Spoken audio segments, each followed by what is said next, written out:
ఆరాధన గీతముల పాటల పుస్తకం నుంచి ఒక పాట పాడుకుందాము. యేసయ్య నామము శక్తిగల నామం, సాటిలేని నామం, మధుర నామం. ఆరాధన గీతముల పాటల పుస్తకం నుంచి 15వ పాట పాడుకుందాం. 15వ పాట. యేసయ్య నామం శక్తిగల నామం. అన్ని చరణాలు పాడొద్దు, కొన్ని చరణాలు మాత్రమే పాడదాం. మొదటి శరణము, మూడవ శరణం 6, 7. 1, 3, 6, 7. యేసయ్య నామము శక్తిగల నామం, సాటిలేని నామం, మధుర నామం. యేసయ్య నామం శక్తిగల నామం, సాటిలేని నామం, మధుర నామం. పాపము పోవను, భయమును పోవను, పాపము పోవను, భయమును పోవను, పరమ సంతోషము భక్తులకియన్, పరమ సంతోషము భక్తులకియన్. యేసయ్య నామం శక్తిగల నామం, సాటిలేని నామం, మధుర. మూడవ వచనం. మోకాళ్ళని వంచెడి నామం, మోకాళ్ళని వంచెడి నామం, సోటి ఒకటిగా ప్రకాశించే నామం, సోటిగా ఒకటిగా ప్రకాశించే. యేసయ్య నామం శక్తిగల నామం, సాటిలేని నామం, మధుర. 6వ వచనం. సాతాను సేనను జయించెడి నామం, సాతాను సేనను జయించెడి. పాప పిశాచిని తరిమెడి నామం, పాప సాచిని తరిమెడి నామం. యేసయ్య నామం శక్తిగల నామం, సాటిలేని నామం, మధుర నామం. మధురం మధురం యేసయ్య, మధురం మధురం యేసయ్య. జీవమునిచ్చును యేసయ్య నామం, జీవము యేసయ్య నామం, యేసయ్య నామం శక్తిగల నామం, సాటిలేని నామం, మధుర నామం. యేసయ్య నామం గల నామం, సాటిలేని నామం, మధుర నామం. ప్రార్థన చేసుకుందాం. మహోన్నతుడా, నాతో మాతో మీరు మాట్లాడు. కొద్ది క్షణములు, కొద్ది నిమిషములు మా వినికిడిని, మరొక ధ్యానము నీ మీద నిలపగలిగినట్లు దేవా, నీ సహాయం, నీ కాపుదలు నాతో మాతో ఉంచి బలపరచు. వాతావరణం మాకు అనుకూలపరిచారు, నీకు వందనములు దేవా తండ్రి. ఈ పురుగులు, ఇతరమైనవి దోమల వల్ల మేము ఎక్కడ నీ వాక్యం వినుటకు దేవా తండ్రి అంతరాయం కలగకుండా మా మనసు అంతా నీ మీద ధ్యానం ఉంచుటకు నీ వాక్యం ద్వారా బలం పొందే భాగ్యం నాకు, మాకు మా కుటుంబాలకి మీరు దయచేసి బలపరచమని, పరిశుద్ధ నిలవలసిన స్థలములో అయోగ్యుడను అపాత్రుడను నేను నిలబడుచుండగా నన్ను పూర్తిగా నీ సిలువ చాటును మరుగుపరిచి పాపుల ప్రధాన పరిశుద్ధులు అల్పుడు నన్ను జ్ఞాపకం చేసుకున్నాను, మన్నించమని క్రీస్తు ద్వారా వేడుకొనుచున్నాం పరమ తండ్రి. ఆమేన్. ప్రభువైన యేసుక్రీస్తు నామములో మీ అందరికీ వందనాలు. కుటుంబం ఏర్పాటు చేసిన గృహస్థులు కూడా ప్రత్యేకమైన వందనములు తెలియజేస్తూ ఉన్నాను. దేవుని వాక్యం చూసుకుందాము, దేవుని వాక్యం చూద్దాము. దేవుని వాక్యంలో నుంచి కొంత ధ్యానం చేద్దాం.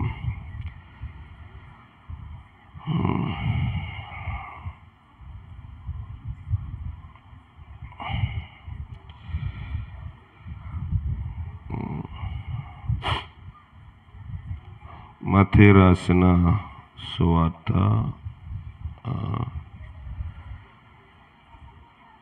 మత్తయి రాసిన సువార్త 12వ అధ్యాయము 43వ వచనం నుంచి చూద్దాం. మత్తయి 12వ అధ్యాయం 43వ వచనం. అపవిత్రాత్మ ఇట్లా చదవనమ్మా, ఇవ్వండి. అపవిత్రాత్మ ఒక మనుష్యుని వదిలిపోయిన తరువాత అది విశ్రాంతి వెతుకుచు నీళ్లు లేని చోట్ల తిరుగుచుండును. విశ్రాంతి దొరకనందున నేను వదిలి వచ్చిన నా ఇంటికి తిరిగి వెళ్ళుదనని అనుకొని వచ్చి ఆ ఇంట్లో ఎవరు లేకుండా ఊడ్చి అమర్చి ఉండుట చూచి వెళ్ళి తనకంటే చెడ్డవైన మరి 7 దయ్యములను వెంట పెట్టుకొని వచ్చును. సరిపోతుంది. అపవిత్రాత్మ ఇంగ్లీష్ అంటది అన్క్లీన్ స్పిరిట్.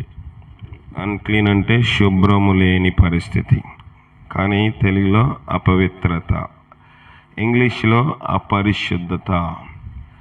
పరిశుభ్రము లేని ఆత్మలుంటాయంట.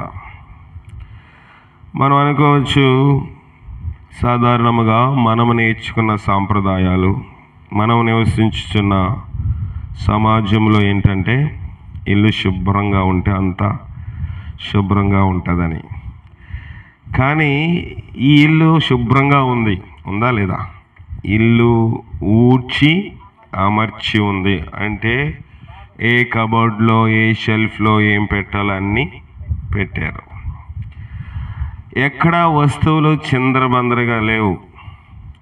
మనం చాలామంది ఉదయమే లేచి, మనకు ఒక సామెత ఉంది, ముగ్గు వేయిందే మొలతాడు లేని మగోడు గుమ్మము దాటకూడదు. అంటే వాళ్ళ ఉద్దేశం ఏంటంటే శుభ్రపరిస్తే, ఇల్లు శుభ్రంగా ఉంటే, వాకిలి శుభ్రంగా ఉంటే, గదులు శుభ్రంగా ఉంటే ఆ ప్రశస్తమైన నిమ్మళమైన వాతావరణంలో ఏ సైతానికి అధికారము ఉండదని. కానీ భక్తులు ఏం చెప్తా ఉన్నారంటే, మనం ఒక పరుపు కొనుక్కోగలం కానీ నిద్రను కొనలేం. పరుపు కొనవచ్చు, ఎంత ఎత్తు, ఇప్పుడు దాదాపు 2 అడుగులు ఎత్తు కూడా పరుపులు వచ్చాయి. అంత సుమెత్తనైన పరుపులు, విశాలమైన పరుపులు, ఇంకా మంచిగా నిద్రపోతే మళ్ళీ బయట బాహ్య ప్రపంచం మర్చిపోయే అంత సుమెత్తనమైనటువంటివి లగ్జరీ అంటే విలాసవంతమైన పరుపులు ఈ లోకంలో ఎన్నో దొరుకుతూ ఉన్నాయి. వాటి గురించి మనం మాట్లాడవచ్చు. ఒక కంపెనీ ఉంది, స్లీప్ వెల్ మ్యాట్రిస్ అంటారు. అంటే బాగా పడుకునే పరుపులు, మంచిగా నిద్రపోయే పడుకోవడం కాదు, నిద్ర. స్లీప్ అంటే నిద్ర, పడుకోవడం అంటే వేరు. అందరం పడుకుంటాం కానీ నిద్ర అందరికీ రాదు. కనుక ఆ కంపెనీ పేరే స్లీప్ వెల్ మ్యాట్రిస్. అంటే మ్యాట్రిస్ అంటే పరుపు, బాగా పడుకోంటే పెడుతుందంట. రాసివ్వగలరాళ్ళు, కంపెనీ పేరైతే ముద్రించుకున్నారు, బాగా నిద్రపోతారు మా పరుపు మీద పడుకుంటే అని. కానీ నిద్ర అనేది ఎవరివ్వాలి? దేవుడివ్వాలి. మనుష్యులకు నిద్ర పట్టడం లేదంటే, మనుష్యులు ఆహారము తిన్నా ఆకలి తీరటం లేదంటే, మనుషులు సంపాదించిన ఇంట్లోని అవసరతలు తీరట్లేదంటే, మనుషులు ఒకవేళ కుటుంబంలోని వివాహ జీవితంలో వివాహం అయిన తర్వాత కూడా కుటుంబంలోని దాంపత్య జీవితంలోని తృప్తి లేదంటే దాంట్లో ఎక్కడో ఏదో లోపము ఉంది. కనుక ఒక అపిత్రాత్మ ఏం చేస్తుందంట, మనుష్యుని వదిలి వెళ్ళిపోతుంది. ఎక్కడ వెళ్తుందంట? నీళ్లు లేని చోట్లను వెతుక్కుంటూ వెళ్తా ఉంది. అంటే నీళ్ళు అంటే సాధారణంగా మనుషులకు నీళ్ళంటే భయం. మేము నీళ్ళు తాగుతున్నాం కదా అనుకుంటారు. ఆ నీళ్ళు గురించి కాదు. ఒక లోతైన జలములు ఉన్నాయి. ఒక నది మీద ఏదైనా ఎక్కువ నీరు ప్రవహిస్తుంది అనుకోండి, ఆ నది మీద మనం ప్రయాణం చేయడానికి, మంచి బ్రిడ్జి ఉన్న ప్రయాణం చేయడానికి, నడిచి వెళ్ళడానికి, సైకిల్ మీద వెళ్ళడానికో ట్రైన్లో వెళ్ళడానికో కొంత భయం ఏర్పడుతుంది. పడిపోతుందేమో, పడిపోయి కింద పడితే నాకు ఈత రాదు, నేను ఎలాగ బయటకు వస్తాను. సముద్రంలోకి వెళ్ళే వరకు కూడా కొంత దూరం వరకు దాంట్లో సంతోషం ఉంటుంది, కానీ ఎత్తైన అలలు ఉప్పొంగి వస్తూ ఉన్నప్పుడు, అలలు చూసినప్పుడు కూడా మనుషులు వాటికి భయపడతారు. అపిత్రాత్మ కూడా నీళ్లు లేని స్థలాలే వెతుకుతూ ఉంటుందంట. ఎందుకు ఈ ఉపమానము దేవుడు చెప్పాడంటే, మనందరికీ తెలుసు, ప్రభు అద్దరిని ఉన్న అంటే అవతల ఉన్న గెరాసిల్ ప్రాంతం వెళ్ళినప్పుడు ఒక మనుష్యుని మీద ఏముందంట? అపవిత్రాత్మ ఉంది, దురాత్మ ఉంది, దయ్యం ఉంది. దయ్యం ఉన్నప్పుడు ప్రభు అన్నాడు, ప్రభు వాళ్ళతో ఏం మాట్లాడకముందు అపిత్రాత్మ ఉంది, ప్రభు దగ్గరికి వచ్చి మా మీ దేశంలోంచి తోలివేయవద్దంటే, సర్లే అయితే ఏం చేయాలి? మామూలుగా అక్కడ పందులు ఉన్నాయి కదా, పందులోనికి వెళ్ళటకు ఆజ్ఞ ఇమ్ము. పంది భౌతికంగా ఎవరు చూసినా అసహించుకునే ఒక జంతువు. ఎందుకంటే పంది లోకములో ఉన్న మనము విసర్జించిన మలమూత్రములను అది తృప్తిగా భుజిస్తుంది. రెండవదిగా మంచినీటిలో అది స్నానం చేయడానికి ఇష్టపడదు, డ్రైనేజీలోనే ఎప్పుడు తిరగడానికి ఇష్టపడుతుంది. కనుక అపవిత్రాత్మ కూడా అలాంటి దాంట్లో ఉండడానికి ఇష్టపడతా ఉంది.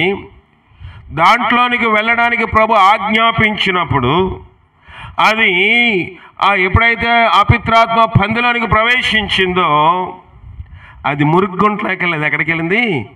సముద్రంలోకి వెళ్ళింది. నీరంటే సైతానికి భయము.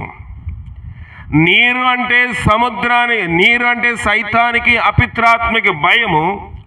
ఎప్పుడో పందులు సముద్రంలోనికి వెళ్ళవు, కానీ ఆ దినమందు ప్రభు ఆజ్ఞాపించినప్పుడు పందులన్నీ సముద్రంలోనికి వెళ్ళి ఊపిరాడక చచ్చిపోయాయి. అంతటితో అపిత్రాత్మలు ఆ దేశం వదిలి వెళ్ళిపోయాయి. ప్రియమైన దేవుని సంగమా, వాక్యం యొక్క లోతులోనికి మనం వెళుతూ ఉన్నప్పుడు లోకములోని మంచినీరుకి శరీర సంబంధమైన ఒక పంది, వరాహము, మన భాషలో మంచిగా మర్యాదగా మాట్లాడుకోవాలంటే వరహాలు అని పేరంటే పంది అని అర్థం కదా. ఈ వరాహములోనికి ప్రవేశించినప్పుడు అందులో నివాసం ఉంటున్న అపిత్రాత్మలు అన్ని నీటిలోనికి వెళ్ళిపోయాయి. ఎందుకంటే అపిత్రాత్మకి నీళ్ళున్న చోట్లోనికి అది వెళ్ళదు. వెళ్తుందా? వెళ్ళదు.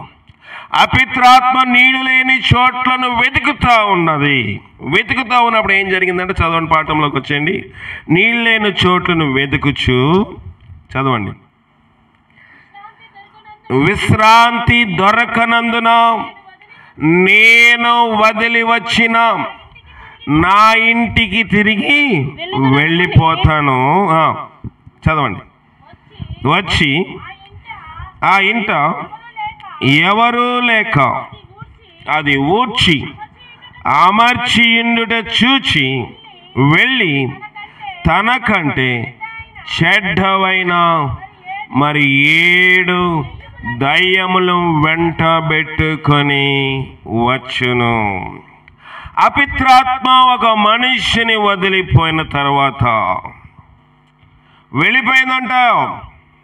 దేవ సేవకులు ప్రార్థన చేస్తుంటారు, లేకపోతే ఆ వ్యక్తి, ఆ యొక్క స్త్రీ కానివ్వండి, పురుషుడు కానివ్వండి, ఆ వ్యక్తి ప్రార్థన చేసుకుని ఉంటుంది, మారు మనసు పొందాలని ఇష్టపడి ఉంటాడు, లేకపోతే నా జీవితం మార్చుకోవాలని ప్రభు తట్టు తిరిగాడు, బాగానే ఉంది అంతవరకు.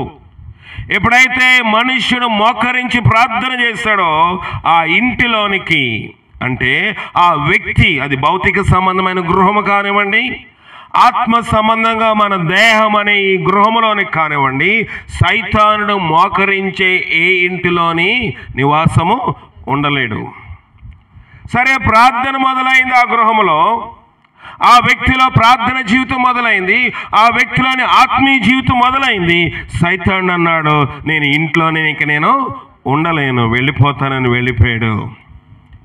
వెళ్ళిపోయి నీళ్ళు లేని చోట్ల ఇంకొక మనుషుడు ఎవరైనా దొరుకుతారేమో, ఇంకా మా లోకములోని దుర్వ్యసనములకు బానిస అయిపోయిన వారు ఎవరైనా దొరుకుతారేమో, లోకములో అపిత్రత జీవిస్తున్న పాపములో మునిగి తేలుతున్న వారు ఎవరైనా దొరుకుతారేమో చూశాడు. ఎవరు వాడికి దొరకలేదు. ఎందుకంటే అప్పటికే ఆ ఇల్లు ఇంకొకరి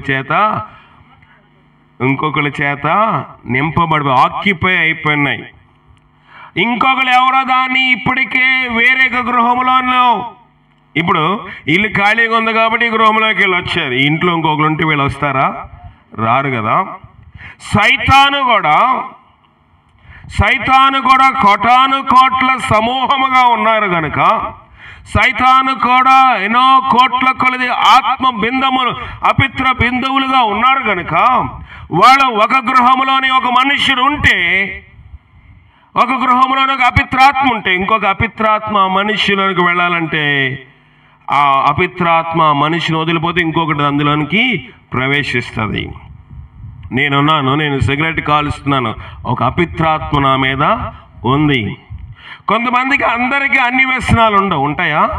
ఒక్కొక్కరికి ఒక్కొక్క వ్యసనం ఉంటుంది. అంటే ఒక్కొక్క అపిత్రాత్మది, ఒక్కొక్క మనుష్యుని మీద ఒక్కొక్క వ్యసనం ఉంటుంది. కొంతమంది అబద్ధాలు ఆడతారు, కొంతమంది ఏదైనా వస్తువు కనపడదంటే తీసి జాగ్రత్తగా పెట్టేసుకుంటారు, మళ్ళీ వేరే వ్యక్తికి కూడా కనిపించదు. అదొక అపిత్రాత్మ.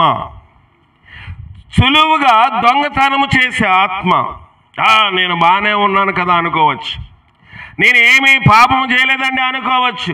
ఒక వస్తువు చూసి దాన్ని ఆకర్షించలే తీసేసుకుంటూ ఉంటారు.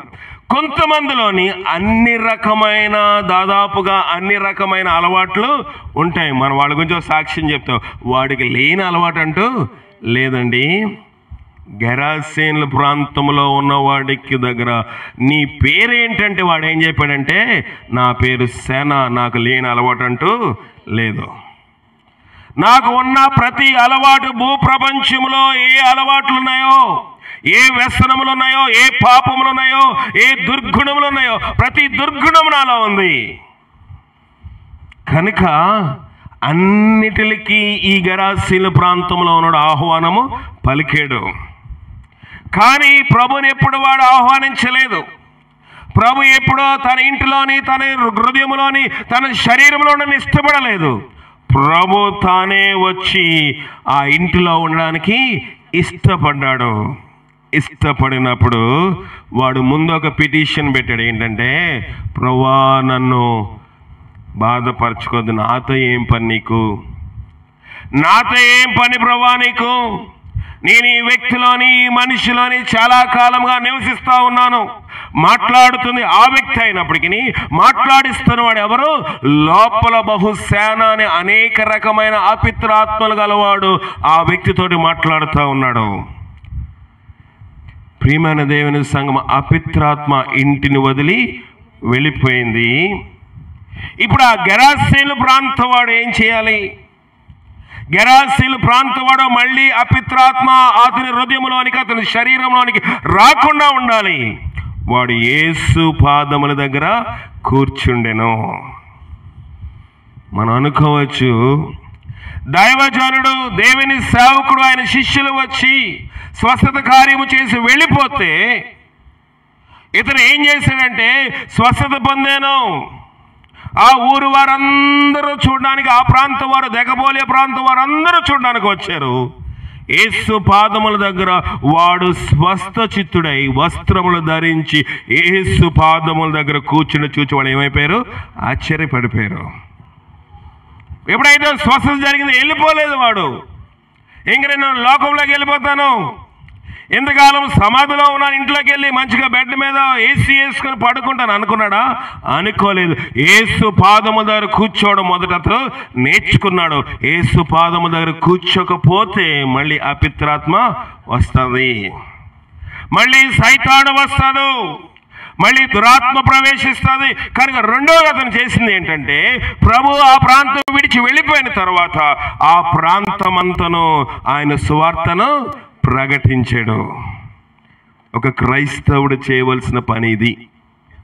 ఒక క్రైస్తవ గృహంలోని, ఒక క్రైస్తవ వ్యక్తిగత జీవితంలోని ఒక అద్భుతము జరిగిందంటే, దేవుని పాదము దగ్గర కూర్చుండి ఆయన మాటలు వినడం మొదట మనము నేర్చుకోవాలి కదా. 109:8 చదవండి. కీర్తన 109వ అధ్యాయం 8వ వచనము. కీర్తన 109:8 చదవండి. 107:20 క్షమించాను. కీర్తన 107 అధ్యాయం 20వ వచనం. కీర్తన 107:20. ఆయన తన వాక్కును పంపి వారిని బాగు చేసెను. దేవుడు ఏం పంపించాడంట? ఆయన తన వాక్కును పంపి వారిని బాగు చేసెను. బ్రతికించేది ఏంటంట? వాక్యమే. నేను జీవింపజేసేది వాక్యమే. పాట పాడతాం, ప్రభా నీ వాక్యమే నన్ను బ్రతికించెను, బాధలలో అది నాకు నెమ్మది కలుగజేసెను. కానీ వాక్యం ఏడల మన దృష్టి ఎలాగుంది? వాక్యం వింటున్నాం, ప్రసంగాలు వింటున్నాము, సందేశాలు వింటున్నాము, సాక్ష్యాలు వింటున్నాము, దేవుని సూచక్రియలు వింటున్నాము, కానీ వాక్కు నీ హృదయంలో పనిచేస్తుందా? ఆయన తన వాక్కును పంపి వారిని బాగు చేసెను. ప్రభు తాను గెరాసేను ప్రాంతంకు వెళ్ళినప్పుడు ఆయన వాక్కు ద్వారాగా ఏం చేశాడు? ఆ వ్యక్తిని బాగు చేశాడు. అయితే ఇప్పుడు దేవుడు బాగు చేయాలంటే మనం ఏం చేయాలో చూద్దాము. చూడండి, దేవుడు వాక్యం మనల్ని బాగు చేయాలంటే ఏం చేయాలో చూద్దాము. చూడండి, మత్తయి రాసిన సువార్త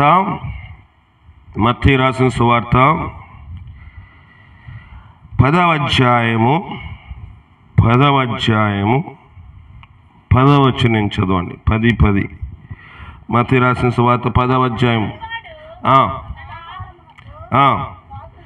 పాత్రుడు కాడ మరియు మీరు ఏ పట్టణములోనైనను గ్రామములోనైనను ప్రవేశించినప్పుడు అందులో ఎవడు యోగ్యుడో విచారణ చేసి అక్కడ నుండి వెళ్ళే వరకు అతని ఇంటే బస చేయడి. ఆ ఇంటిలో ప్రవేశించుచు ఇంటి వారికి శుభమని చెప్పడి. ఆ ఇల్లు యోగ్యమైనదైతే ఎలాగుండాలంట?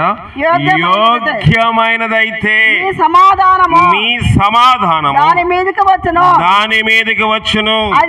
అది అయోగ్యమైనదైతే మీ సమాధానము మీకు తిరిగి వచ్చును. ఎవడైనను మిమ్మును చేర్చుకొనక మీ మాటలు వినకుండిన ఎడల మీరు ఆ ఇంటినైనను ఆ పట్టణమునైనను విడిచిపోయినట్టు మీ పాదముల ధూళి దులిపివేయడి.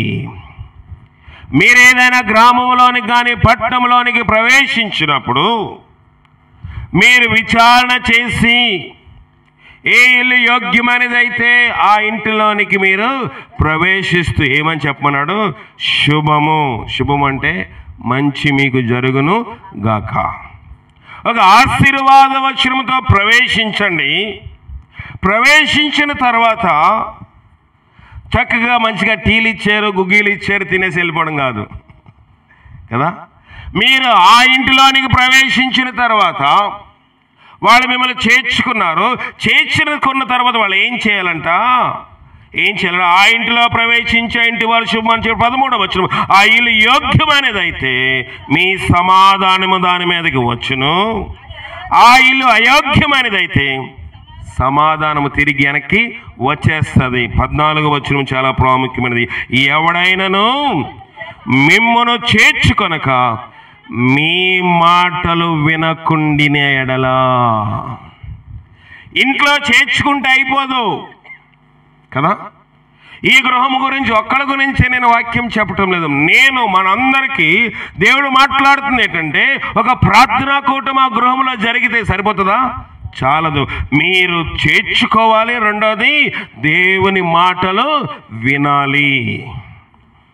దేవుని వాక్య ప్రకారం మనం నడుచుకోవాలి.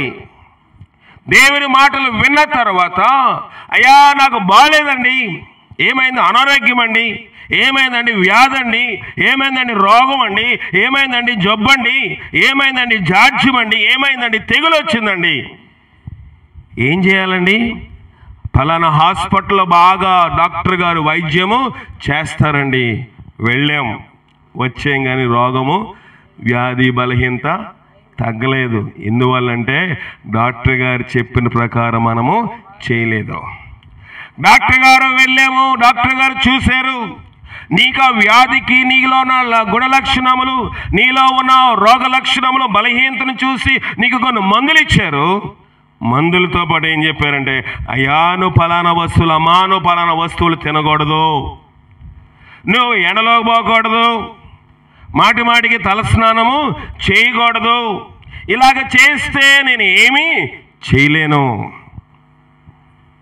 విన్నారు కానీ అతను చెప్పిన మాట ప్రకారం చేయలేదు కనుక వ్యాధి అలాగూ ఆ రోగి మీద నిలిచే ఉండిపోయింది. నీవు నేను మంచి సహవాసంలో ఉండవచ్చు, నీవు నేను దేవుని ఈ లోకంలోని, అయ్యా మా దేవుడు ప్రేమ స్వరూపండి, ఆయన స్వస్థపరిచే దేవుడండి, ఆయన విడుదలిచ్చే దేవుడండి, ఆయన సమస్త అపిత్రాత్ముల మీద మాకు అధికారం ఇచ్చాడండి, బానే ఉంది. కానీ అధికారం ఉందని అధికారం నువ్వేం చేసుకున్నావు? దుర్వినియోగపరుచుకుంటున్నావు. అధికారం ఉందని అధికారమును దుర్వినియోగపరుచుకుంటే అది లోక సంబంధమైన అధికారము కానివ్వండి, ఆత్మ సంబంధమైన అధికారం కానివ్వండి, మనుష్యుడికి దేవుడు రెండు రకమైన అధికారములు ఇస్తాడు. ఒకటి ఆత్మ సంబంధమైంది, రెండు శరీర సంబంధమైంది. ఆత్మ సంబంధమైన అధికారం బట్టి ప్రభు మాకు దేవుడు గొప్పవాడని నువ్వు విర్రవీగితే, ప్రభు అంటున్నాడు నువ్వు అధికార దుర్వినియోగం చేసేవు గనక చట్టం ముందు అందరూ సమానులే. లోక సంబంధం కూడా అధికారం ఉన్నప్పుడు దుర్వినియోగం పడుతూ ఉంటారు. కొంతమంది పోలీస్ ఆఫీసర్లు కానివ్వండి, కొంతమంది కలెక్టర్లు కానివ్వండి, కొంతమంది మంత్రులు కానివ్వండి, ముఖ్యమంత్రులు కానివ్వండి, ప్రధానమంత్రులు కానివ్వండి, విశ్వమును లేదా ఐక్యరాజ్య సమితిలో ఉన్న అధికారులు కానివ్వండి, మాకు అధికారం ఉంది అని దాన్ని దుర్వినియోగం చేసుకుంటే కొంతకాలం వచ్చినప్పుడు చట్టము దాని పని అది చేసుకుంటూ పోతూ ఉంటుంది. ఎవరు తప్పించలేరు. అయ్యా ఫలానా ఆయన జైల్లో ఉన్నాడండి, ఫలానా ఆయన ముద్దాయిగా ఉన్నాడండి, ఇన్ని కేసులు ఓపెన్ చేశారండి. దేనివల్ల అంటే అధికారము దుర్వినియోగపరుచుకోవడం వల్ల. అది భౌతిక సంబంధమైన అధికారము. కానీ ఆత్మ సంబంధంగా దేవునికి ఒక అధికారం ఇచ్చాడు. ఎలాంటి అధికారం ఇచ్చాడు చూద్దాం. చూడండి, మత్తయి రాసిన సువార్తలోనే ఉంది. దేవుడు ఎలాంటి అధికారం ఇచ్చాడు చూద్దాము.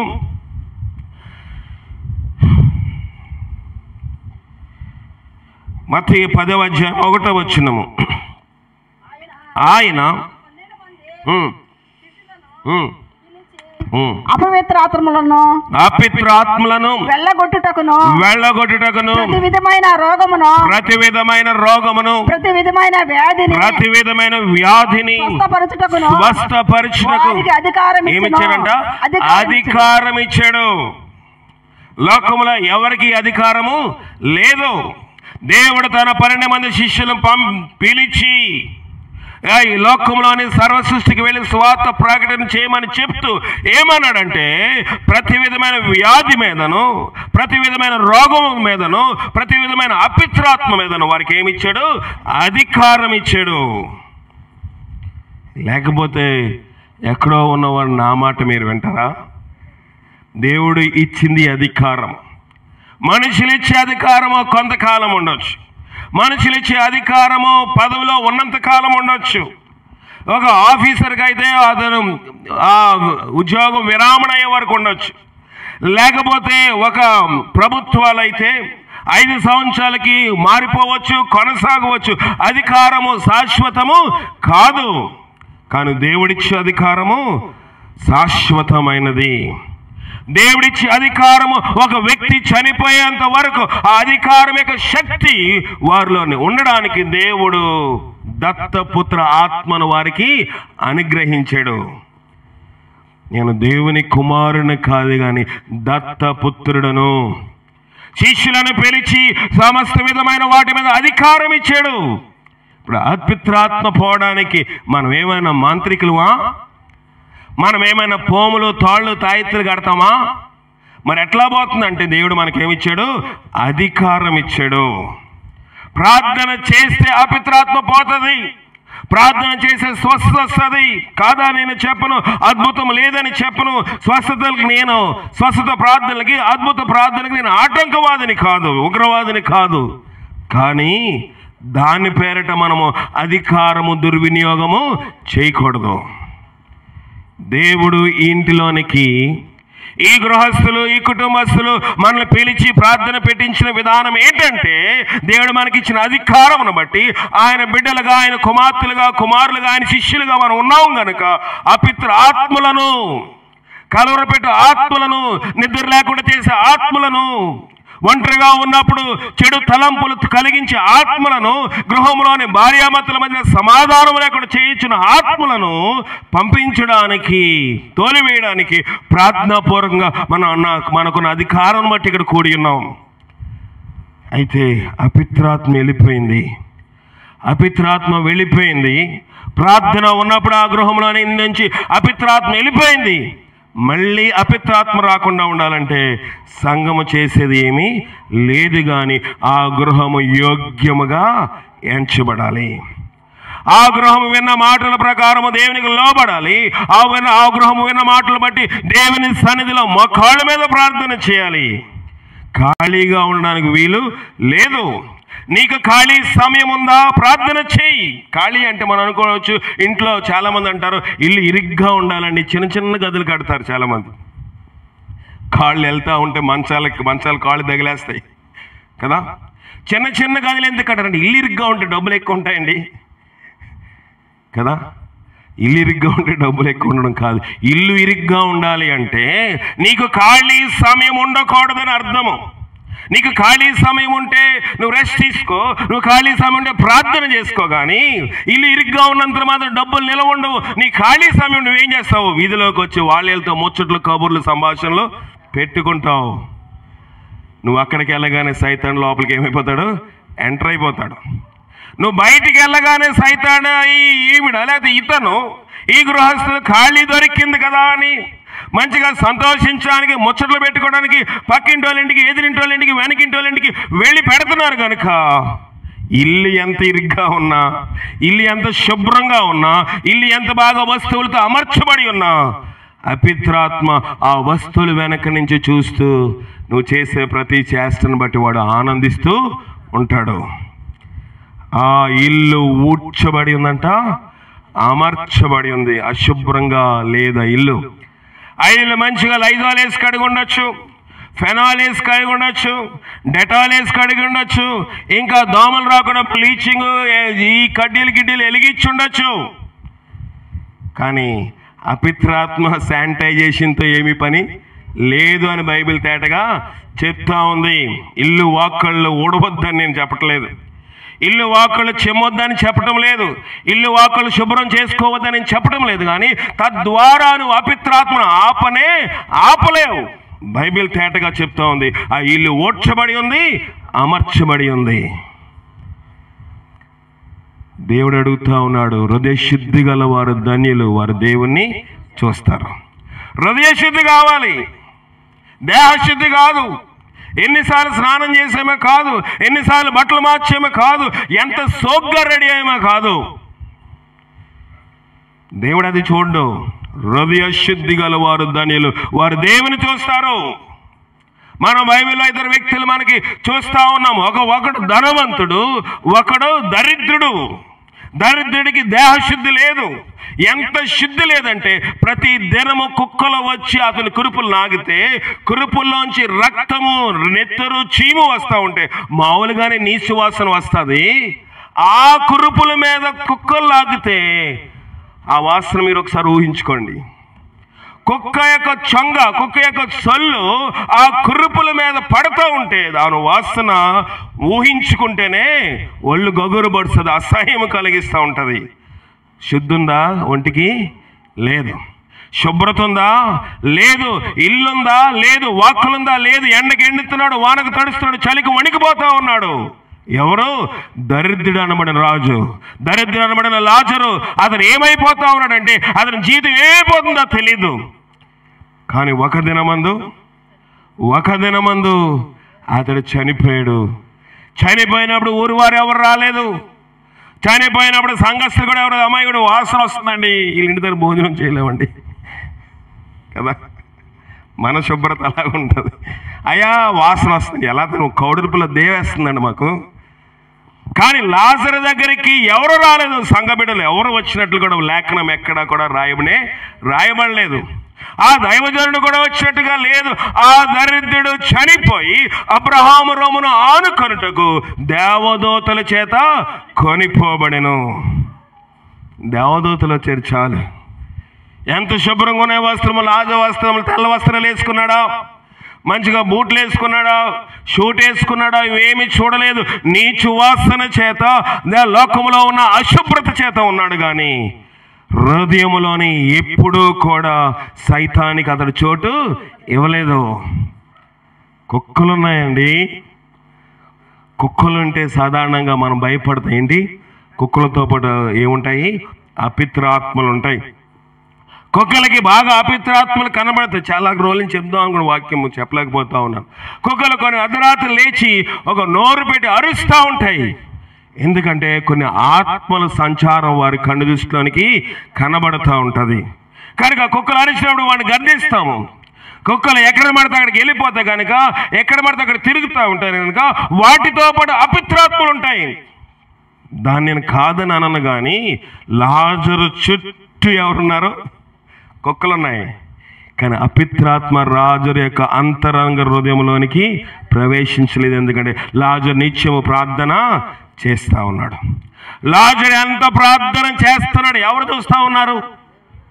దేవుడు ఎలాగో చూస్తూ ఉన్నాడు. ధనవంతుడు కూడా రోజు ఇంటి వాకిట్లో అన్నం తినేటప్పుడు, ప్రభువా ఈ ఆహారం ఇచ్చే వందనాలు, ఈడికి నేను ఇచ్చే ఆహారం ఈడి దేవుని ప్రార్థన చేస్తున్నాడు ఏంటి? కనుక ధనవంతుడు నరకంలోకి వెళ్ళిపోయి, తండ్రి అయిన అబ్రహామా, నాకు భూమి మీద 5 సహోదరులు ఉన్నారు, వాళ్ళు కూడా సేమ్ నాకులాంటి బ్యాచే. కనుక వారిని రక్షించుటకు ఈ లాజర్ని వారి యొద్దకు, అయ్యాడు వాసన కొడుతున్నాడని అసహించుకున్నవాడు వీడే, వాడు కుక్కలున్నాయని అసహించుకున్నవాడు వీడే, వాడికి ఆహారం కూడా ఏ దినమందు కూడా ఒక పూట ఆహారం పెట్టిన వాడు ఈ ధనవంతుడే. కానీ భక్తి ఉందని మాత్రం ఎవరు గ్రహించారు? ధనవంతుడు గ్రహించాడు. గనుక నరకంలో ఉండి అడుగుతా ఉన్నాడు, ఆ లాజరు నా ఇంటి యొద్దకు పంపించు. ఆ లాజరు ప్రతిదినం నా ఇంటి ముందే ఉన్నాడు. ఆ లాజరు ప్రతిదినం నా ఇంటికి వాకిట్లో ప్రార్థన చేశాడు. కానీ నేను అతని ప్రార్థనను త్రొక్కేసి వెళ్ళిపోయాను. అపిత్రాత్మల ఇంట్లో ఉన్నాయి. అతని చుట్టూ కుక్కలు ఉన్నాయి కనుక అతని చుట్టూ అపిత్రాత్మలు ఉంటాయి, అతని చుట్టూ దైవ శక్తులు ఉంటాయి అనుకున్నాను. కానీ అతని హృదయం ఇరుకుగా ఉంది. అంటే హృదయం ఎప్పుడు ప్రార్థన చేత, స్తుతుల చేత నింపబడిపోయింది కనుక లాజర్ హృదయంలోనికి సైతాన్ రావడానికి అవకాశమే లేదు. నీవు నేను ఖాళీ ఉంటే ప్రార్థన చేయాలి. బయట వాళ్ళతో మాట్లాడొద్దని చెప్పను, ఎదురింటి వాళ్ళతో పక్కింటి వాళ్ళతో సమాధానంగా ఉండొద్దని నేను చెప్పడం లేదు. ఎదురింటి వాళ్ళతోటి మనము మా విరోధమైన భావంతో ఉండమని నేను చెప్పడం లేదు. నిన్ను వల్ల నీ పొరుగువాని దేవుడు ప్రేమించమని చెప్తా ఉన్నాడు. దాన్ని నేను వ్యతిరేకిని కాదు. కానీ నీవు నీ లిమిట్లో నీవు ఉండాలి. నీకు ఒక లిమిట్ పెట్టాడు దేవుడు. లిమిట్ క్రాస్ అయ్యావా సైతాన్ని ఎంటర్ అయిపోతాడు. అది గృహము కానివ్వండి, హృదయము కానివ్వండి. కనుక ఆ ఇల్లు యోగ్యమైనది అయితే ఎలాగుంటుందంట, మీరు వారు ఏం చేస్తారు? నీ మాటలు వింటారు. వినకపోతే ఏమన్నాడు? వినకపోతే ఏమవుతుందంట? మార్కు రాసిన సువార్త మత్తయి 10:40 చదవండి. క్షమించండి, మత్తయి 10:40 చదవండి.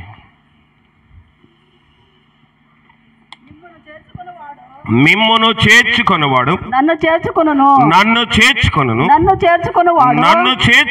నన్ను పంపిన వానిని చేర్చుకొనును.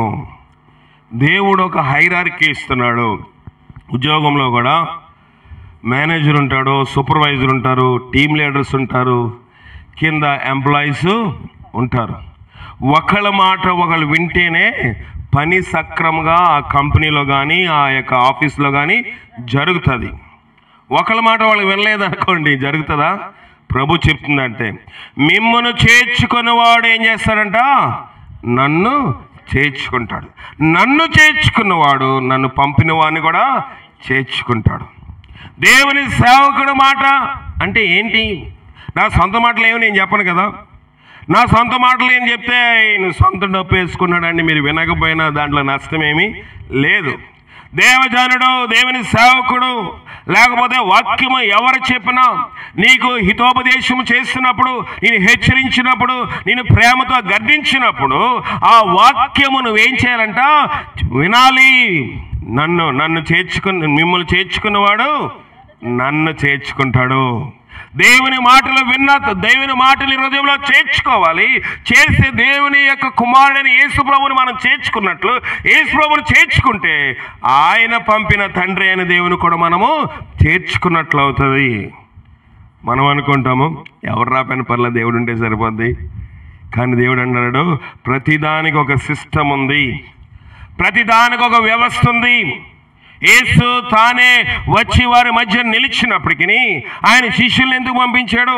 ఆయన 33.5 సంవత్సరాల జీవితంలో 3.5 సంవత్సరాలు సేవ చేసి ఆయన సేవా జీవితం అయిపోయిన తర్వాత, ఆయన మరణించిన తర్వాత ఆయన శిష్యులుగా పరిచయం ఎందుకు అప్పచెప్పాడు? ప్రతిదానికి ఒక పద్ధతి ఉంటుంది. పరిపాలన విభాగంలో పద్ధతి ఉంటుంది. మన దేశపు అధ్యక్షులు, ప్రధానమంత్రి, మన రాష్ట్రానికి అధ్యక్షులు, ముఖ్యమంత్రి, దాని కింద మంత్రులు ఉంటారు, వాళ్ళ కింద ఎమ్మెల్యేలు ఉంటారు, వాళ్ళ కింద ఇంకెవరు ఉంటారు? జడ్పీటీసీలు, ఎంపీటీసీలు ఉంటారు, సర్పంచ్లు ఉంటారు. వ్యవస్థ ఒకళ్ళ తర్వాత ఒకళ్ళు వెళ్తూ ఉంటుంది. ముఖ్యమంత్రి నేరుగా వచ్చి ఇక్కడ పరిపాలన చేయగలరా? కింద వ్యవస్థ ఉంటుంది.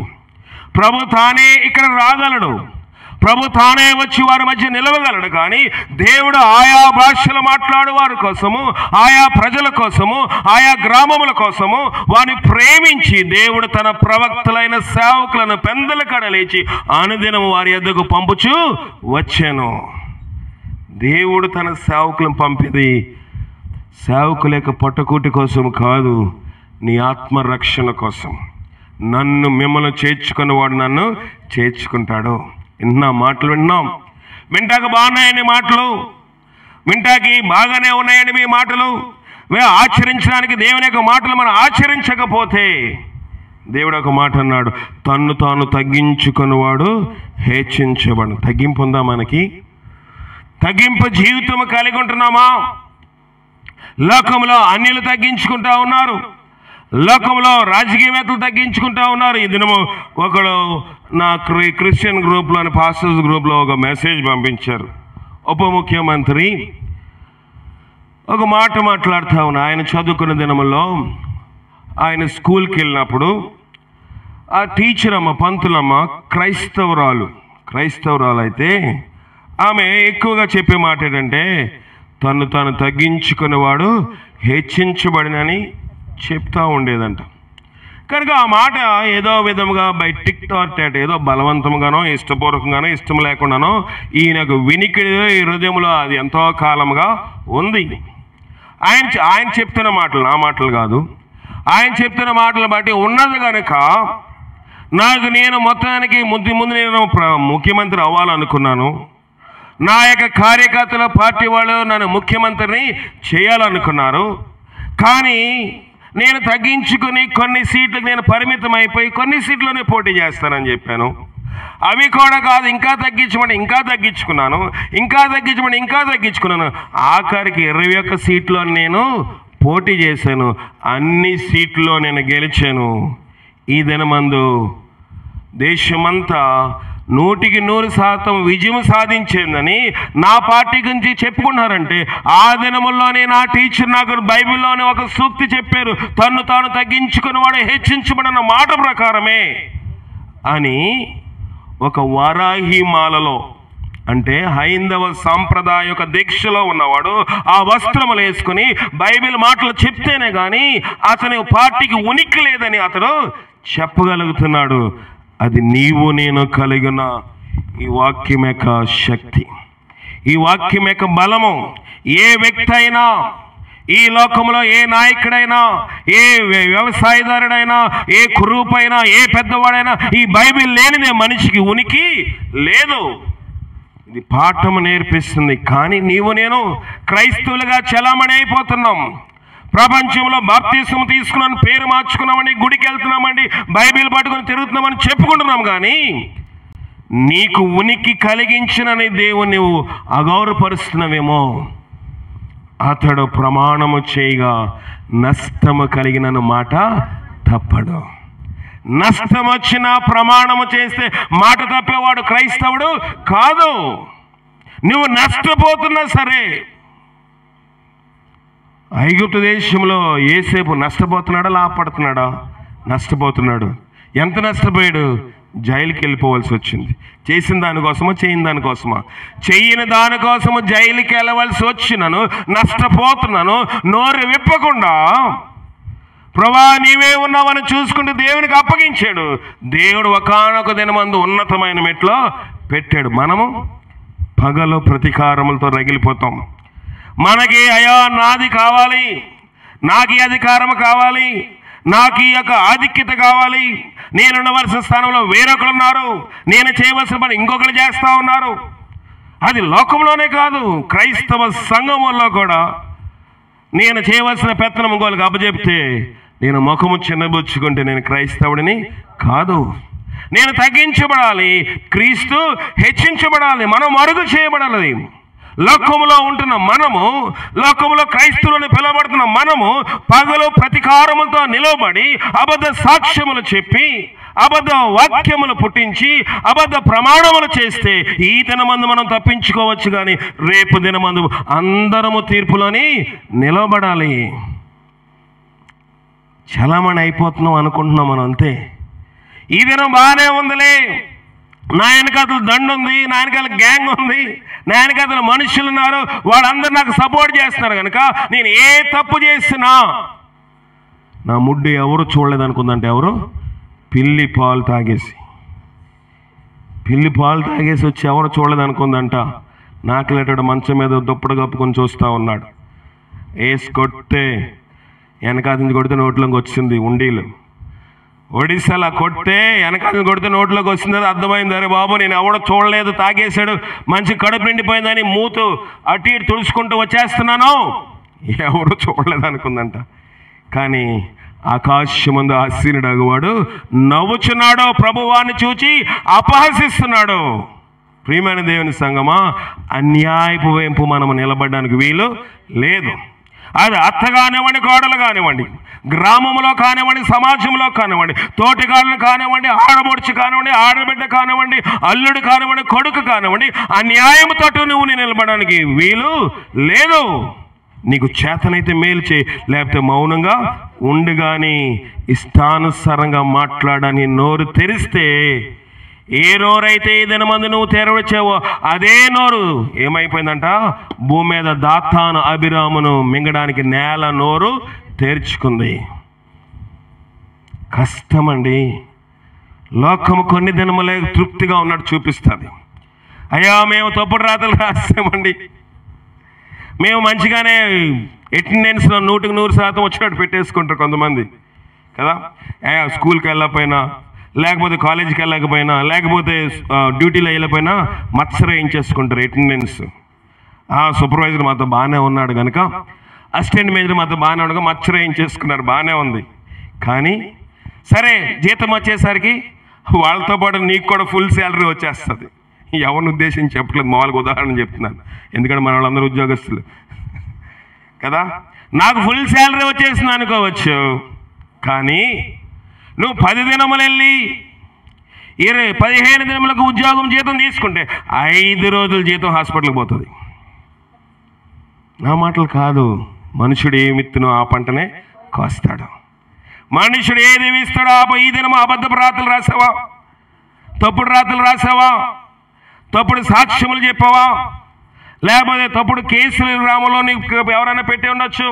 ఈ దినమందు నువ్వు తప్పుడు కేసుల మీద పెట్టినా నువ్వు నిలబడ్డావు అనుకో, రేపు దినమందు దేవుడు నిన్ను ఉన్నతమైన మెట్లు ఏసేపు నిలబెట్టినట్లు నిలబెడతాడు. ఏసేపు ఫతోఫర్ భార్య మీద ఏ కేసులో కూడా తన సాక్ష్యమును ఏమీ లిఖించలేదు, ఎఫ్ఐఆర్ ఇవ్వలేదు.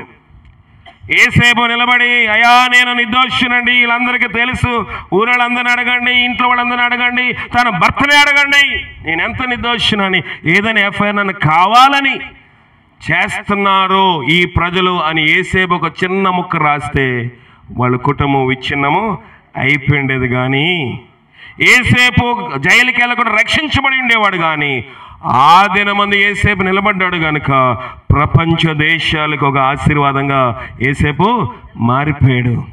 ఈ గృహంలో నీవు, మన గృహంలో మనము, నీ ఇంట్లో నీవు, నా ఇంట్లో నేను ఆశీర్వాదంగా ఉండాలంటే ప్రతి గృహంలో వాక్యం వింటున్నాం.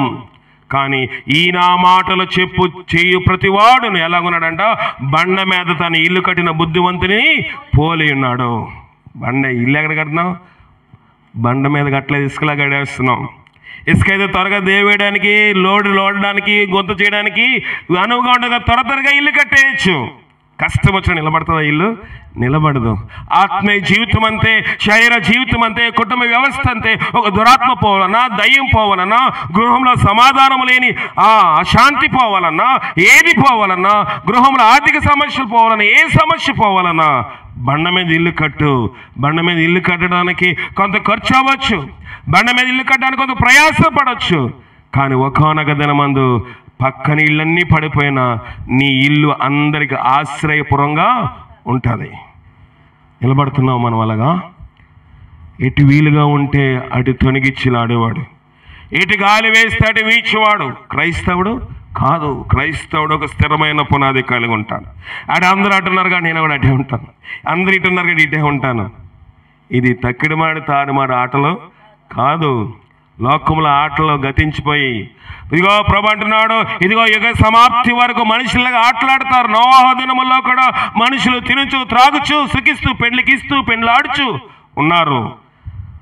వెంటనే ఉగ్రత ఆకాశం మీద నుంచి వచ్చింది. 40 దినములు రేయింబగలు ప్రచండ వర్షములు కూర్చి ఆకాశతములు విప్పబడ్డాయి. నోవహు తలుపు తీయి, దేవుడు వాడ తలుపును బిగించేశాడు. ప్రియమైన దేవుని సంగమా, ఈ దినం మనం సుఖంగా ఉండొచ్చు. ఈ దినం మన యొక్క ప్రవక్తను బట్టి, మనం చేసిన అన్యాయాలు బట్టి, మనం చేసిన అక్రమాలు బట్టి సుఖంగా ఉండవచ్చు. అంత మాత్రమే కాదు, మన ప్రార్థనహీనత మన ప్రార్థనహీనత వల్ల, మన భక్తిహీనత వల్ల కాలం బాగానే గడిచిపోతుంది అనుకోవచ్చు. మన దేవునికి సమయం ఇవ్వకపోయినా కాలం బాగానే గడిచిపోతుంది అనుకోవచ్చు. మనం ప్రార్థన నిర్లక్ష్యం చేయనా కాలం బాగానే గడిచిపోతుంది అనుకోవచ్చు మనము. కానీ ఒకానొక దినమందు దేవుడు తీర్పులో నిలబెట్టినప్పుడు నీవు నేను నిలబడగలమా? నీవు నేను ఆశీర్వాదం పోగొట్టుకోవడమే కాక, మన ఇంటి వారికి మనం శాపంగా తయారడమే కాక, మన రాబోయే తరముల వారు కూడా ఆ నాశనమును, ఆ స్వనాశనమును, ఆ ఇబ్బందిని మనం కొనసాగించేవారుగా ఉన్నాము. ఈ రాత్రి కాలం ప్రభు అంటా ఉన్నాడు, ఈ ఇంటిలోనికి సమాధానం ఉండాలంటే దేవుడు తన బిడ్డలను తీసుకుని వచ్చాడు, మంచిదే. దేవుడు తన సంఘమును తీసుకొచ్చాడు, మంచిదే. ఆయన శిష్యులుగా అధికారం చేత ప్రార్థన చేస్తున్నాం, మంచిదే. కానీ మనం వెళ్ళిన తర్వాత, ఏ ఇంట్లో, ఈ ఇల్లే కాదు, ఏ గృహంలో అయిన తర్వాత, ఆ ప్రార్థన సహవాసం ఆ గృహమును విడిచి వెళ్ళిపోయిన తర్వాత, వారు అవకాశం ఉన్నప్పుడల్లా, సమయం ఉన్నప్పుడల్లా దేవునితో గడిపితే మళ్ళీ ఆ ఇంట్లోనికి అపిత్రాత్మ రావడానికి వీలే లేదు. కనుక ఆ రీతిగా గృహమును దేవుడు రక్షించి బలపరిచినట్లుగా పరిశుద్ధాత్మ శక్తి సహాయం చేసి కాపాడుగా ప్రార్థన చేసుకుందాం. ప్రార్థన చేయని అందరూ ప్రార్థించిన 2 నిమిషాలు. ప్రభా, నీ శక్తి మాకు దయచేయండి, నీ బలం మాకు దయచేయండి ప్రభా. మనిషిని అపిత్రాత్మ విధులు వెళ్ళిపోయినప్పుడు ఆ ఇల్లు ఓడ్చబడి, అమర్చబడి, సర్ది ఉంది, తెడ్డవగ 7 దయ్యములు తీసుకుని వచ్చింది. దేవా తండ్రి, అలాగ జీవితం ఏమైనా ఉంటే, అలాగ సైతాను తిష్ట వేసుకుని ఉంటే, అలాగ అపిత్రాత్మలు తిష్ట వేసుకుని ఉంటే, అలాగ బలహీనపరిచిన దయ్యములు తిష్ట వేసుకుని ఉంటే, అలాంటి రోగములు తిష్ట వేసుకుని ఉంటే, అలాంటి అలజడుల శాంతి తిష్ట వేసుకుని ఉంటే, నీ బిడ్డలు కాను మాకు అధికారం ఇచ్చావు. అపిత్రాత్మల మీద, రోగముల మీద, దయ్యముల మీద అధికారం ఇచ్చావు కనుక అధికారం ప్రార్థన చేసిన వాటి పారద్రోలు బలపరచము. మేము పారద్రోలు వెళ్ళిపోయిన తర్వాత ఆ గృహము నీ మాటలు విని యోగ్యముగా ఈ గృహము కట్టబడ్డ కృప దయచేసి బలపరచము. అవకాశం ఉన్నప్పుడు ఎలా నీ సన్నిధిలోకి పాదముల మీద, నీ సన్నిధిలో పడి కన్నీరు కాచి జయం పొందే బిడ్డలుగా ఈ కుటుంబస్తులు మీరు చేసి బలపరచము. విత్తబడి వాక్యం ఆ వినికులు మీరు ఆశీర్వాదకరంగా, దీవెనకరంగా చేసి నీ ఆత్మచేత నన్ను మమ్మల్ని నింపి భద్రపరచమని మా ప్రభువును రక్షకుడైన క్రీస్తు అడిగి వేడుకొనిచున్నాం పరమ తండ్రి. ఆమేన్. మన పరమ తండ్రి అయిన దేవుని యొక్క ప్రేమ, కుమారుడైన యేసు క్రీస్తు వారి యొక్క కృప, పరిశుద్ధాత్మిక నీ సావాసము, అపిత్రాత్మలను సైతాన్ శక్తుల చేత ఆత్మీయంగాను శరీరంగా పీడించబడుతున్న ఈ గృహముని దర్శించి మళ్ళీ అనడను వాటికి చోటు లేకుండా ఈ గృహం యోగ్యంగా కట్టబట్ట కృప దయచేసి కాపాడును గాక. ఆమేన్. అందరికీ వందనాలు. సెలవు తీసుకుందాం. పలహారం ఉంది.